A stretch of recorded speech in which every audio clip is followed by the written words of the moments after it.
Ng mga kapatid. Dun sa ating kanta, naalala ko yung sinabi ni David Platt, Jesus Christ died to provide the gospel, we died to propagate it.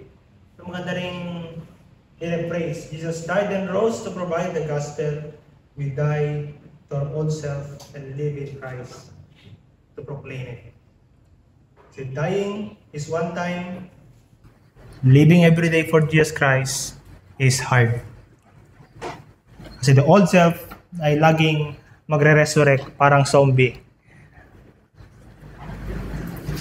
Now, sa ating pagkabasa kanina, sa teksto natin in Mark chapter 6, no, we now ask the question because ito na yung pagkakataon na kung saan sinugo ni Jesus Christ yung kanyang mga disipulo. And we must ask the question now, what does it mean to be sent by Jesus Christ sa ating panahon? Obviously, nag-iba na ang ating mga context. Ang tao madalas nasa mga labas na, hindi na sa loob ng kanilang mga bahay. But this happened, mga kapatid, when Jesus faced rejection in Nazareth. And hindi lang pangkaraniwang lugar sa Nazareth, but the synagogue. Doon siya ni-reject. The place kung saan sana tinatanggap yung word of God ay ni-reject. Because again, yung dumating na Messiah ay hindi gaya ng kanilang ini-expect. May ina-expect silang Messiah na hindi nila nakita sa kanilang kabaryoan na si Kristo. Kaya sinugo niya yung kanyang mga disciple na hindi nag-stop yung mission ng pagpapalaganap ng ebanghelyo ng kingdom ng Diyos, pero mas in other terms, mas kumalat pa, no? Mas bumilis yung pagkalat. To the point, mga kapatid, na narating even ang palasyo ni Herod. In the preceding verses, makikita nyo dyan, dumating yung balita patungkol sa mga miracles na nangyayari na ginagawa ni Jesus Christ at ng kanyang mga disipulo kay Herod. Nangyari yun. Imagine, nung sinubukan nilang i-reject si Jesus Christ, i-persecute si Jesus, doon pa dumating yung balita kay Herod na nagdala naman sa kanya ng pagkatakot kasi palagay niya na buhay muli yung kanyang pinapatay, si John the Baptist. Now, what we see here, nung sinugo ni Jesus Christ ang kanyang mga disipulo, is a pattern of how the kingdom of God advances. Nakita natin dyan in the past na sa mga parables na ginamit ng Panginoong Jesucristo. And the kingdom of God advances not by crowds, not by platforms na maiingay, malalaki at makukulay, but by 12 ordinary men. Na tinawag ni Jesus Christ, kung maalalayan niyo sa may chapter 3 ng Mark. The very ordinary men, mga fishermen, tax collector, NPA. They were sent, but they were ordinary, but they were sent with extraordinary authority na nabasa natin kanina sa may verse 7. But before we proceed sa ating message, tayo manalangin. Panginoon, salamat sa iyong mga salita. Bigyan niyo po ng buhay. May your word come not to us in words only, but in power and demonstration of the Holy Ghost. In Jesus' name we pray. Amen. Yan lang.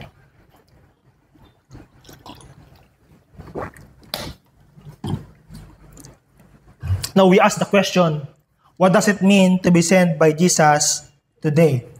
This morning, mga kapatid, merong 5, mabilis lang to, 5 to, pero mabilis lang. Because when Jesus Christ sent His disciple, there's the source kung saan manggagaling, i-slide mo na. There's the source kung saan manggagaling ang kanilang strength, ang kanilang energy.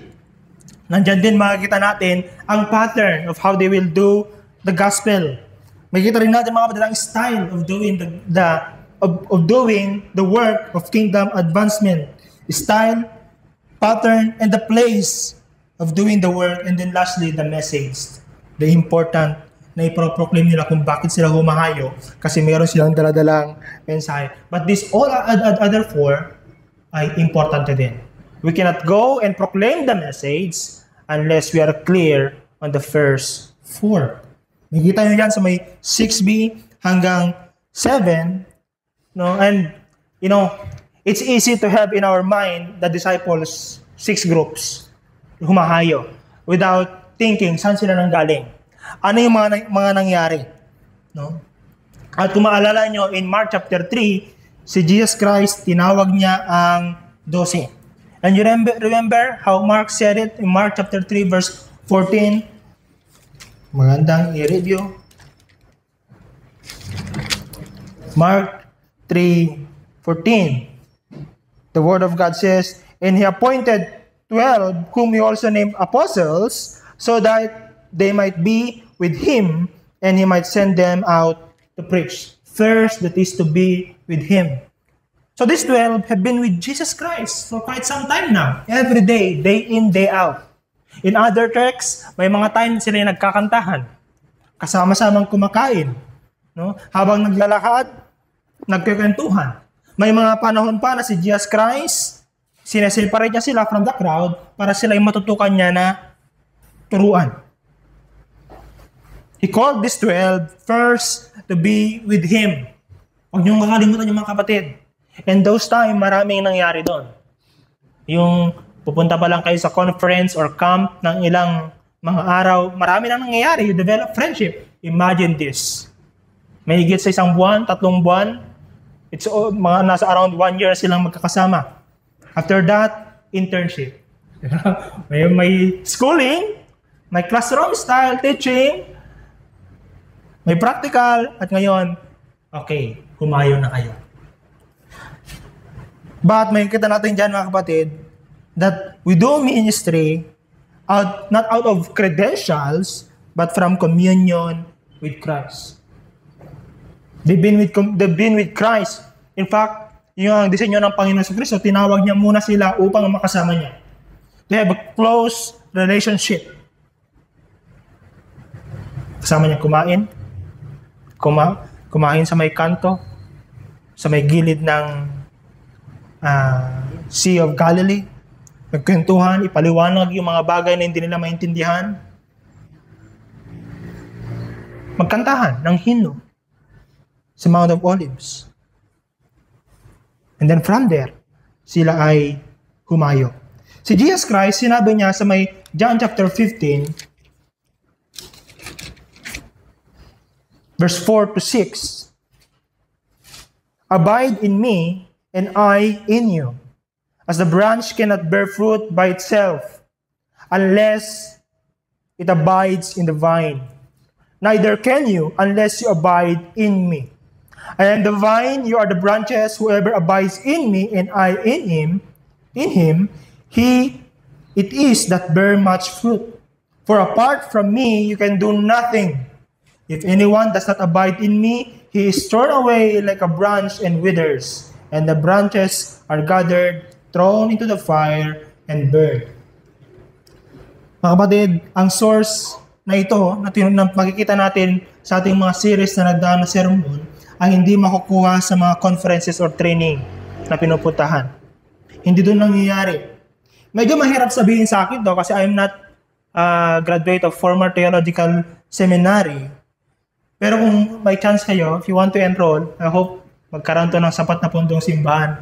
Kung mayroong gustong mag-aral na young people natin na pursue ang seminary, masupport natin. Hindi naman tayo against sa seminary, but mga kapatid, ang issue kasi ay hindi yung seminary, kundi yung mindset ng mga tao na kapag ang isang tao ay pumasok ng seminary, he has it. Meron na siya. He has the source of life. Na once nag-aral ka ng theology, automatic na that you have communion with Christ. No. Because I have conversation with people, may mga kilala ako mga kapatid, na nag-enter ng seminary, 2 pa lang naman ang nakausap ko. And yung iba na nag-aaral pa noon, kakagraduate niya lang, sabi niya, ganun din yung experiences niya ongoing habang kami nag-uusap. Instead of nurturing the life with Christ and with God, ano nangyari? Sabi niya, nade-drain yung spirituality nila habang nag-aaral. Nade-drain yung intimacy nila with God habang nag-aaral. And that's dangerous. Kasi may pressure nga. Seminary, may mga papers. No? May mga papers kung hindi natapos. Nakaka-pressure kapag. And it may cut you off from fellowshipping in the intimate with the Lord. Sabi nito, ganito, "The modern scientist has lost God amid the wonders of His world." Ang mundong ito. We discovered the wonders of this world, DNA, photosynthesis, molecules, atoms, up to the most subatomic particles na di-discover ng mga scientists, but they lost God in discovering those wonders. Sabi niya, we Christians are in real danger of losing God amid the wonders of His Word. You may be reading the Word of God. You may, as we have seen, you may be hearing right doctrine about Jesus, hearing about His miracles. Makita mo si Jesus Christ mismo and yet not be outside of His family. You remember yung sinabi ng Panginoon sa Kristo? Who are my family? Who are my brothers and sisters? But these people na nakikinig at nagsasagawa ng aking mga salita, while His own family are outside the house. You may be geographically near to Jesus, but spiritually outside of Him, outside of the intimate fellowship with God. So the source of ministry na makikita natin mga kapatid is one abiding in Christ. You cannot do anything unless you abide sa akin, sabi ni Panginoon Kristo. Knowing Christ, knowing God. That's it. That's why I remember, pag may nakikita yung mga, you Christian, you love the Lord, but sometimes nakikita kayo ng mga Kristiyano na parang mas mainit siya sa akin, mas matagal na ako sa Kanya, pero mas may ganay-gayan siya sa akin, ganay-gayan si Ilocano, mas may sigla sa akin sa paglilingkod. Parang mas effective siya sa pag-witness or in doing things for God. You may ask the question, am I abiding in Christ? Because if you ask the person, kung may kakilala kayong ganon, that person is abiding in Christ. You may ask this question too. Do you really know God? Are you known by Him? Are you abiding in His love? Because if yes, listen to this, the demons will know. Demons will know if you're abiding in Him. Yung mga disipulo, sinog siya ng Panginoon sa Kristo with power to drive out unclean spirits. The next one we can see in verse 7 is the pattern. I have the source. Now, paano ko siya gagawin? Makita nyo dyan that Jesus Christ sent them 2 by 2. In groups. Na sinugo ng Panginoon si Kristo ang kanyang mga disciple. Wala lagi isa. He called the 12 and began to send them out 2 by 2. Ano sinasabi nito sa atin mga kapatid? That ministry, anumang klase ng ministry yan, feeding, Bible study, is not meant to be done alone. From the creation, makikita nyo ang Panginoong Diyos na nagsabi na it's not good for man to be alone. Hindi lang ito patungkol sa pag-asawa. May task na pinagkaloob ang Panginoon kay Adan to nurture, pangalagaan, iserve, to reflect God's image na meron siya sa kanyang kapwa nilalang. Pero sabi ng Panginoon, no, it's not good for man to be alone. I designed Adam to reflect my image to other creatures, to dogs, to cats, to igis, to halaman, but it's not good for him to be alone. Kailangan niya ng kasama. And Ecclesiastes tells us, Ecclesiastes chapter 4, verse 9 to 12, 2 are better than 1, for if one fails, the other lifts him up. A cord of 3 strands is not quickly broken. Madalas natin pinag-uusapan ng ministry, ng paglilingkod sa Panginoon, at lagi naiisip ng unang-una sa Apostol Pablo. Kasi dami niyang ginawa, daming church na na-plan sa kanya. And often, kapag naisip natin yan, naipipreach siya Apostol Pablo, pinipreach siya in the sense na mag-isa niyang ginagawa yung mga yon. But that's not true. Hindi mag-isa si Apostol Pablo. Kasi kung titignan niyo mga kapatid, yung mga letters niya, meron lagi siyang ministry team, meron siya laging kasama na binabangkit niya sa kanya mga letters. Una, nakasama niya si Barnabas. And then si Silas. Dumating si Timothy, si Lucas, si Titus, si Aquila, si Priscilla, si Gaius, and many others. Again, in the ministry, in Christianity, hindi dapat lone ranger. It's a team. God designed it to be. No one should be a lone ranger. There is of course mga sa church, no, mga extra gifted men and women na binigay ng Panginoon Kristo sa simbahan. But they are gifted not for their benefit. If you've given the task or the gift of speaking, of studying the text, if you've given the privilege of many resources, no, that's not for you alone. God entrusted it to you so that you will be part of His work, to be partner in the work. Not for your benefit alone, but for the church. And these men, no matter how gifted they are, no matter how gifted you and me sa iba't ibang paraan, you can never do the work the way God deemed it to be done unless you are supported by a community. Mahalaga lagi yan. Ang community. Laging nasa side ng community. Usually nangyayari to sa mga batang Christians. I don't know if Raymond can relate. Naintindihan mo yung gospel? Na-receive mo si Christ? You have the fire inside you? I will conquer my school or office. I will proclaim Christ. Well, that's good. Pero hanggang kailan? Will you last in that task, in that passion na binigay din ng Panginoon? God designed it to be done in partnership. 2 is better than 1. Kapag naghihina yung isa, itataas ng isa yung nanghihina. A 3 chord cannot easily be broken, sabi ng Panginoon. Now, this is the pattern, partnership. But partnership today, sa panahon natin, means more than just preaching together. Going to house to house, parang mga Mormons. No? It's more than that. Kasi noong mga panahon yun, ang mga tao madalas sa bahay nila. Ngayon, wala na doon. Nasaan sila madalas? 8 hours. Nasa workplaces. Nasaan sila madalas? Online. Netizens. Nandun madalas ang mga tao.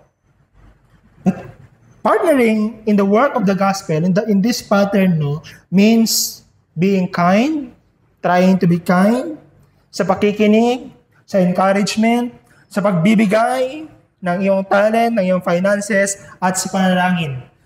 Mas nag-serve tayo ng mas maganda at mas matagal kapag magkakasama. Reminder lang sa inyo mga kapatid that the ones sent here are apostles. Sila yung mga tinawag talaga ng mga messenger. And not all are called to preach in an extensive way as them. May mga tinawag na mag-preach, magpahayag na very extensive. Wala silang ginagawa, kundi yun lang. They travel from place to place. Pero hindi tayo lahat ganon.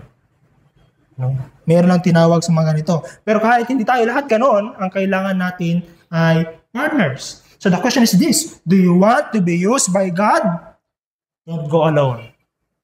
Don't go alone. Pray for a like-minded partner to share the work of God, whether in campus, in hospital, in the workplace, or in the neighborhood. You need somebody to work with. Kung tatanungin niyo, okay na ba kahit hindi BCI? Okay lang. As long as like-minded. They know the gospel, they're clear of what is salvation, they're clear of the message, partner with them. Mas maganda mga kapatid at mas makatagal yung work. So the pattern is partnership in the gospel. In verse 8 to 9, he charged them to take nothing for their journey except a staff.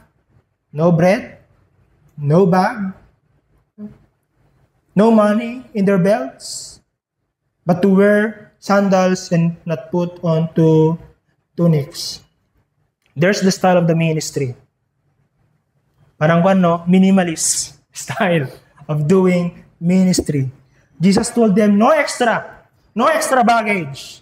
Walang magdadala ng kung ano nung mga camping materials. Why? Immediate na interpretation.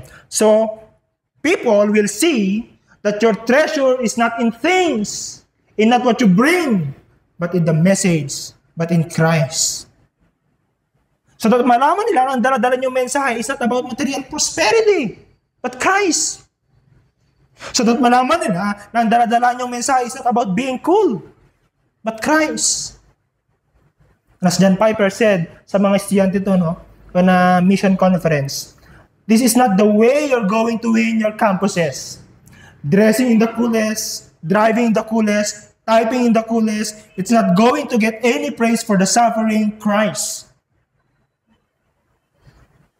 Hindi naman maganda na magmukha tayong gusgusin at pulubi. We don't want that. Sakto lang. No? Sakto lang. Paul said to the credentially puffed up Corinthians, I determined to know nothing among you except Jesus Christ and Him crucified. I have no other message, sabi ni Paul. These Corinthians are puffed up with credentials of miracles, of giftedness in teaching and preaching. That's why kino-compare nila yung mga tao, mas gifted si ganito, mas anointed si ganito. Parang yun na yun na nililift up, yung gift, yung talent. Sabi ni Paul, dumating siya pambasag ng trip nila. You know, I determined to know nothing among you except Jesus Christ and Him crucified. That's the message. Not gifts, not talents, not even skills, but this Jesus Christ and Him crucified. So mga kapatid, remember this. As you go out in proclaiming the gospel, the style is this. Trusting in God's provision, walang dala-dala. God will provide. Pag isa pang danger, kapag meron tayong dala-dala in the ministry, mga kapatid, and it happened a lot of times. Usually, yung mga American organization trying to do a mission work here, they use their resources to manipulate responses. You know, it's very dangerous. And it provides a fake conversion. They're using their money to earn favorable responses. We go out, mga kapatid din, not manipulating people with money or favors. Kasi hindi yun work of the gospel, hindi yun work of the Holy Spirit. I give you this, pinakain kita, Jesus Christ feeding the 4,000, pinakain ko kayo ha. Now, receive my message. Is that it? I've healed your disease. Now, believe in me. Pinalayas ko yung demonyo na nag-o-oppress sa'yo. Now, respond to my call. That's not it. We go there in simplicity and dependence. We go not promoting moral or economic recovery as our main message. Hindi. But declaring Christ because we have seen His glory and tasted that He is good. That's what happened sa mga disciples. Nakasama nila si Kristo, napakinggan nila si Kristo yung kanyang mga turo, nakita nila yung mga miracles ni Christ, yung mga nuances na hindi nila maintindihan from the Old Testament, anong ginagawa ni Kristo, sineseparate niya sila para may clarify sa kanila. They have seen, they have tasted na itong kasama nila is the Son of God. And in chapter 8, they will confess it, that you are the Son of God, the Messiah. They've seen it. And out of that, they now go to places na sinugo sila ng Panginoon sa Kristo, proclaiming what they have heard, what they have seen, what they have tasted in the words of Psalm. They have been with Jesus, observing Him, listening, having intimate conversation with Jesus, and from there, they go out. That's the style. And if conferences, training, mga kapatid, will help you to see, to hear, to experience Christ, that's good.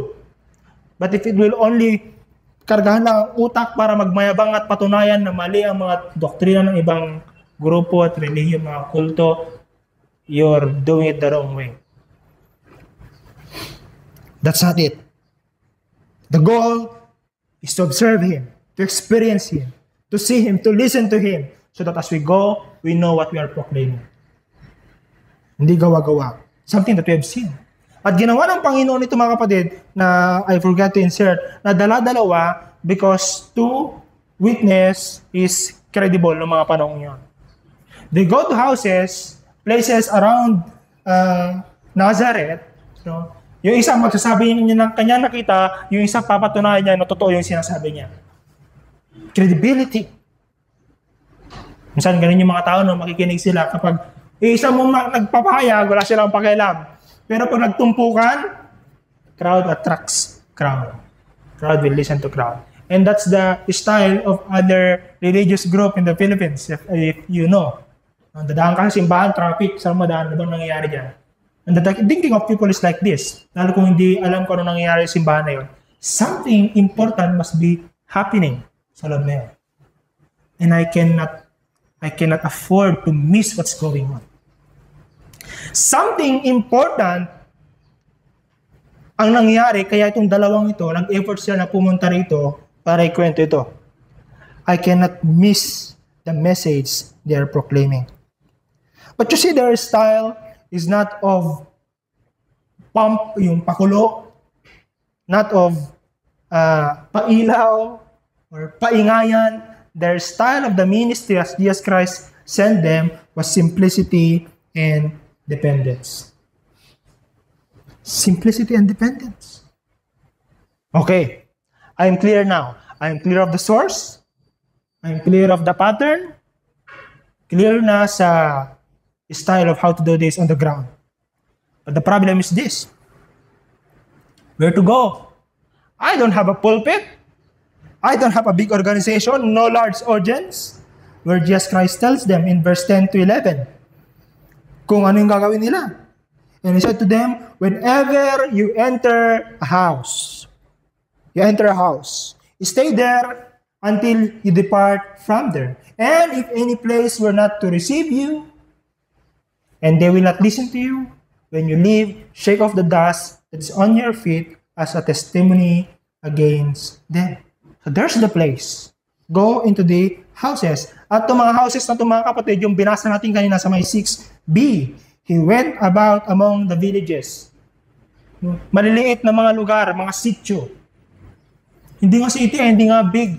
Yung mga baryo natin ngayon, kahit rural baryo, may sentro yan kung saan nandun yung mga talipapaan, di ba?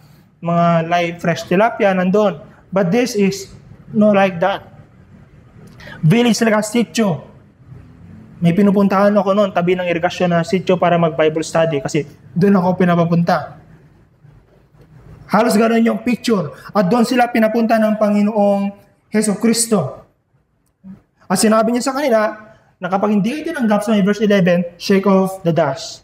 You know, nung unang panahon, yung mga Jewish, mga Orthodox Jews, kapag nakihalubilo sila sa mga iba't ibang lahi, mga hindi Hudyo, tapos pupunta sila sa sacred place, ang ginagawa nila, pinapagpag nila yung mga dust. Kahit walang dust naman, pero symbolic na yung maruruming elemento na nakuha nila by roaming around with the non-religious people, the Gentiles, ay matanggal kasi papasok na sila sa presensya ng Panginoon. And they are doing it na parang kasi nakihalubilo kami sa mga Gentiles. Sabi ni Jesus Christ, kapag dumating kayo sa mga bahay na ganito, Jewish houses, people who think they belong to God's covenant with Abraham, kapag nakihalubilo kayo, tinanggihan nila kayo, treat them like Gentiles. They are no longer part of God's covenant, God's household. Kaya shake off ninyo, sabi ni Kristo. But he said, sa mga tatanggap sa inyo, stay in the same house. Notice mga kapatid, that after the rejection of Jesus Christ in public spaces, malaking spaces, from the synagogue, kanya, yung mission work start to move from house to house. In villages. Possible, walang pulpito. Possible, walang spotlight. Possible, walang statistics. Walang big crowds to win. Yet, this is where the kingdom of God quietly advances. Gaya na nabanggit natin kanina, that even the news of God's kingdom advancing reached Herod in the next verses. Sa baryo nangyayari ito Sa mga sityo nangyayari, at yet inabot yung hari, yung governor. Naabot siya. Hindi yan nangyayari sa big cities. You see the power of the kingdom of God? Jesus himself often left the crowd to spend time with his few disciples He invented in relationships, in the small places, not in numbers. And you know what, brothers and sisters? God, our God, still works this way. Maybe, and sa inyong mga workplaces, wala kayong pulpit or big platform doon. Hindi nakikinig yung manager nyo doon. Yung principal, hindi nakikinig yung principal. Hindi nakikinig yung big boss sa Bible study. Kung di man sila Christian. But, you have a canteen table, a coffee table in your offices. Meron ba? You have that. Kung kayo nagko-commute, you have a bus seat. May katabi kayo. Sana. Pero minsan baka mayroong, yung mga tao kasi na pag sumakit, mayroon pang available space, ayaw nila ng katabi. Pero minsan may katabi kayo. Mayroon kayong messenger chat. Para sa mga nag-apartment, nag-boarding, you have a boarding house. These are the places where God shapes eternal destinies. I remember me, in my experience. I grew up in a Christian family, but sabihin natin, ang catalytic moment sa akin, spiritually speaking, ay yung ako'y nag-boarding. I was invited continually by Kuya Jeff. Siya sa Bridges nandun ng Bible study sa boarding namin. Paulit-ulit. And because the proud me, who are you inviting me? You are not like me. I grew up in a Christian family. Suki ako ng DBBS, top-notcher with honor kapag daily vacation Bible school. And you're inviting me. Until nakulitan ako at nagpunta na rin ako. Doon nagkaroon ng twist yung aking life. That's why I'm here. Because of that one event in our boarding house. No pulpit, no speaker, no PowerPoint. Just a Bible and a guitar, nagkakantahan Bible study. Those are the ordinary in those spaces nangyayari, mga kapatid. Madalas yung catalytic moment sa buhay ng maraming tao. But the question is this: in those ordinary spaces, in those ordinary moments, are we embodying Christ? I literally know people na nag-apply ng work in hard places, in dangerous places. Nag-apply sila ng work not for the purpose of earning money, but for the purpose na sila yung makapag-witness sa mga lugar na iyon. And they have converts now. May converts yung isang kaong kilala, 2, 3. Muslim background. May converts yung isang kakilala ng mga estudyante niya. Some country here in East Asia. They're intentional. They apply for work because of the intentionality na pag nakapasok ako sa work na yan, it's not just for earning a living. But that there I may proclaim Christ. That there I may embody Christ. So that there, when people look at my life and listen to our conversation, they may know Christ. Ask this. Are you doing that in your communities, mga kapatid? Are you embodying Christ in your families, in your workplaces? Kung tinatawag tayo ng Panginoon, kung tinatawag ka ng Panginoon to organize a big event or praise God, just be clear, tinatawag ka talaga ng Panginoon. No? But don't neglect faithfulness in the small and ordinary moments because that's where the deepest impact happens. The place of ministry, gaya ng pagsugo ng Panginoon si Kristo sa kanyang mga disipulo, ay sa mga ordinary spaces. Kung alam pa lang kapatid, sa mga bagong attend pa ngayon, yung BTBN, ay ibig sabihin nun, Bringing the Bible to Life. Application yon kapag. Now, the message. We have the place. Ano yung mensaheng i-proclaim? Alam, pupunta lang tayo doon para gumawa ng mabuti. Pupunta lang tayo doon para magpalakas ng demonyo, para sa mga may sakit. Tulungan sila. No. You have a message to proclaim. In verse 12 to 13, they went there proclaiming something. So they went out and proclaimed that the people should repent. And they cast out many demons and anointed with oil many who were sick and healed them. That's the message. Yung isa, maganda eh. Gustong tanggapin ng mga tao yan. Yung verse 12. Verse 13. But verse 12, repent? What do you mean? Sabi ni J.B. Phillips, yung repentance, translate ni J.B. Phillips, They went out and preached that men should change their whole outlook in life. And that's offensive. That's offensive because you go to people who are successful, yung iba sa professional, no? You go there, maybe successful in their profession, and you tell them, hey, you must change your outlook. What do you mean? Change my outlook? Ang outlook ko ang nagdala sa akin sa posisyon na ito, na you're telling me, change my outlook. Magbago ako ng pag-iisip? Magbago ako ng worldview, ng ideology? Yes. The Word of God calls you to repent. Jesus calls you to repent, to change your mind. Yan ang unang panahon.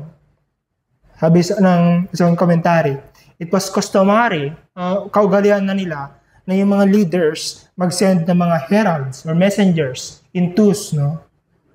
Kahit Grego or Hudyo, ginagawa nila yon. Tapos kung ano sabihin ng mga taong ito, it is as if sinabi na nagsugo. Kasi with authority yon. Dinedelegate nila yung authority. At yun yung ginawa ng Panginoon Kristo sa kanila. They went out. And the message that they're proclaiming, obviously, because they were sent by Christ, is the message that Jesus Christ has been proclaiming. At yun yung pinaproclaim niya. You remember, you go back to Mark chapter 1. Sorry. Ng Panginoon Kristo in chapter 1, beginning at verse 15. Just in verse 15. Saying, Jesus Christ is speaking, the time is fulfilled, the kingdom is at hand. What? Repent and believe the gospel. Same message. Hindi nagbago yung message sa kanilang pinoproclaim. It's still repentance. It's still a change of mind because the kingdom of God is here. We have seen Him. We have been, nakasama namin siya. Nakita namin yung kanyang mga pinagagawa. And here we are, dalawa kami, pwede magpatunay yung isa na itong pinoproclaim namin, Kristo, siya yung Messiah. Now, change your mind, change your life, change the way you live, and submit to His kingship or lordship. Submit to His authority. They also healed the sick. Cast out demons. But remember, those deeds, good deeds, flowed out of the gospel. Hindi sila yung ebanghelyo. No, hindi yung healing of the sick, casting out demons, that's not the gospel. No, that's not the good news. That's an outflow of the good news. That's an outflow when the kingdom is in the midst. Kapag ang kaharian ng Diyos ay nasa kalagitnaan, ang mga demonyo ay natatakot at tatakbo sila. Makikiusap sila. Nandun si Kristo. Maawa ka sa amin, Kristo. They will know. Ano mo today, sa ating panahon, one of the danger ng mga churches, I must say this because nag-start pa lang tayo, no? And the danger is because we want to grow exponentially. That's good because we must be witnessing to other people, especially yung mga hindi nanampalataya. But the danger is this. The church right now is obsessed with being relevant. No? We polish things. We think how we can market, we can strategize. May good yung strategic planning. But the danger is this. We rely on the strategic planning, on our marketing. And you forget the message. Don't forget the message, mga kapatid, is not self-help, not therapy, not politics, not even prosperity. It is Christ crucified and risen and King over all. Kaya tinatawag niya ang mga tao na magsisit talikuran ng kailangang mga kasalanan to change their mind. And 2,000 years na nakalipas at hindi pa rin nagbabago ang mensahe. Mga kapatid, the same message, the same actions ang ginagawa ng mga disipulo. The same message they're proclaiming, the same things they're doing. Healing the sick, driving out the demons. In other words, these disciples were Jesus Christ's representative. They are people na kung saan kapag tinignan sila ng mga tao, makikita nila na, okay, this is what Christ like. They are model of Christ in His message, sa kanyang kabutihan, awa at kapangyarihan. They're modeling Christ, they're embodying Christ. And it's still the same today. When we proclaim Him faithfully, the Spirit of God confirms the Word of God with power. Kaya kapatid, sa panahon natin, we ask kanina, Jesus sent us still in the same style. He sent us from next. He sent us from the place of abiding in Him. He sent us in partnership with one another, in simplicity and dependence, in ordinary places. He sent us with one message to proclaim, the unchanging message, repent and believe the gospel.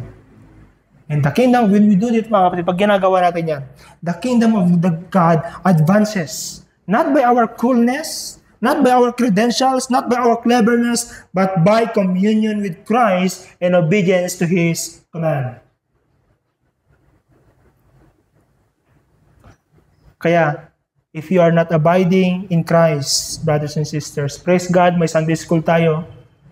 Praise God, we do the preaching of the Bible this way. At meron tayong conversation to clarify things na hindi naiintindihan. Praise God for all of those. But, if you yourself are not abiding in the very person na pinag-uusapan natin dito, you may still be knowledgeable of Him, busy in the ministry, giving your money sa ating box, but you will have no authority. And mind you, mga kapatid, ang kwan dito, kapag naka-encounter kayo ng demonyo, sa mga baryo na pinupunta, sa Kalinga, baka may mga sinasaniban doon, the devil will know that you are just playing Christ. You're just playing church. You have no intimate relationship with Him. Oh, don't play church anymore. Don't play Christ. Get real. Be intimate with Him. So that as we go with the same authority the disciples have nung sila'y lumayo. And the advancement of the kingdom through us, praise God, through us, is sure. Mangyayari at mangyayari as it happened here. I invite nyo na mga kapatid, before we pray this prayer, bakit tayo manalangin? O pwedeng ilagay mo yung next na ba? Meron pa, next. Yeah. Pwede yung tignan mo na yan, basahin. Hindi yan nanggaling sa akin, nanggaling sa Lectio 365 Prayer App. Pwede nyo basahin, pwede nyo yung pag-pray. Or, pwede kayong mag-pray any words na nag-strike sa inyo sa message. And then later on, we'll stand, pag-pray natin lahat.